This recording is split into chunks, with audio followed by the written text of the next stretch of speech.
अमरावती शहर में काफी कलाकार अभी सामने आ रहे हैं। जैसा लोगों को पता चला है, दिनकर जी और स्वामिनी तायडे ने खुद सामने आके एक पत्रकार परिषद लेके महाराष्ट्र में जहाँ कहीं भी मनीष पाटिल ने फर्जी काम किया है वो उसे बचने के लिए ये सामने आए।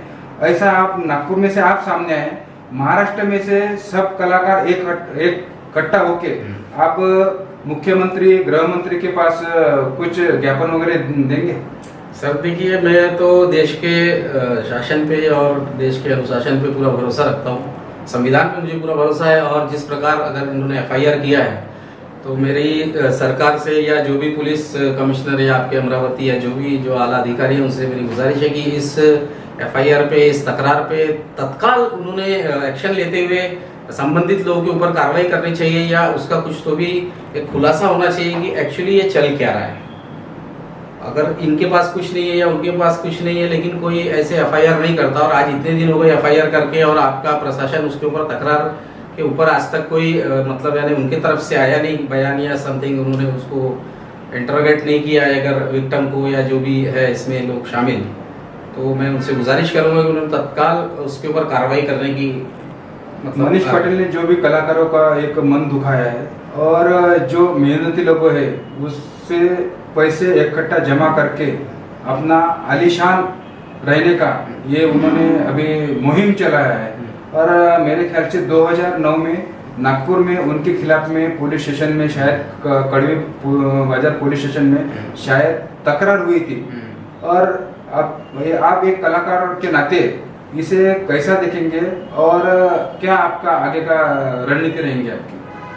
एक्चुअली सर कैसा है कि बारंबार एक ही चीज रिपीट हो रही है और कई विक्टिम यानी मतलब अभी जैसे तायडे जी का भी रिकॉर्ड हुआ था तो मुझे पता चला वहाँ कुछ कितने 250-350 पार्टिसिपेंट्स कलाकार वहाँ 500-600 कलाकार उनके अंतर्गत आए। एक अमरावती शहर एक संगीत प्रेमियों का शहर है, बड़े कलाकार वहाँ रहते हैं। हम भी नागपुर वासी, हम एक कलाकार हैं, हम एक सिटी से दूसरी सिटी जाते हैं और all over India Delhi Bombay हम काम करते हैं, तो हम अपने शहर की एक छवि छोड़ के आते हैं कि भाई मैं नागपुर से आया हूँ, मैं अमरावती से आया हूँ। लेकिन इस प्रकार की ये जो नागपुर वासी होने के बाद या नागपुर के कलाकार होने के बाद जाके हमारे पड़ोसी सिटी में जाकर इस प्रकार की ऐसी वारदात हो रही है, एक प्रकार से फ्रॉड स्कैंडल है सर। ये मेरी नज़र में तो स्कैंडल है क्योंकि इसको लगाम लगाना आवश्यक है। प्रशासन से भी मेरी पूरी गुजारिश है कि इस चीज़ का खुलासा करना चाहिए। आप पत्रकार हैं, आप सभी मीडिया भाई मेरे जितने जुड़े हैं यहाँ पर, उनसे मेरी गुजारिश है कि इसको आप ज़्यादा से ज़्यादा मतलब लोगों तक पहुँचाएं। और आजकल आप सोशल मीडिया, इलेक्ट्रॉनिक मीडिया सभी यहाँ मौजूद है ताकि इस चीज़ का पूर्णपणे खुलासा होना चाहिए और सब लोगों को पता चल किया उसके लिए, यानी दिन रात एक किया, खुद की बॉडी को वैसा प्रिपेयर किया कि मैं 5 रातें और 6 दिन काम कर सकूँ। गाने भी गाए, स्टेज भी बना, रिकॉर्ड भी बना, सारी चीज़ें हुई, बाकी पेपरों में भी नाम आया। लेकिन आज इतने साल गुजर जाने के बाद 6 साल हो चुके हैं तो मेरे नाम का आज तक Guinness book of world record का सर्टिफिकेट नहीं आया।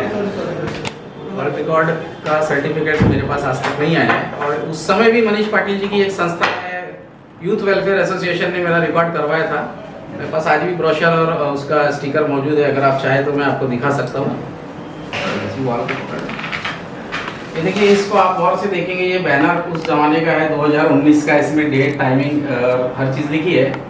इसमें नेत्रदान, आई डोनेशन, महादान एक हमारा संकल्प था उस वक्त, और अभय दान मतलब कि जो डेड बॉडीज का मतलब बच्चों के पढ़ाई के हेतु इस्तेमाल किया जा सके। और डॉक्टर बाबा साहेब अम्बेडकर की 128वीं जयंती पर 128 घंटे निरंतर गाने का मैंने प्रयास किया।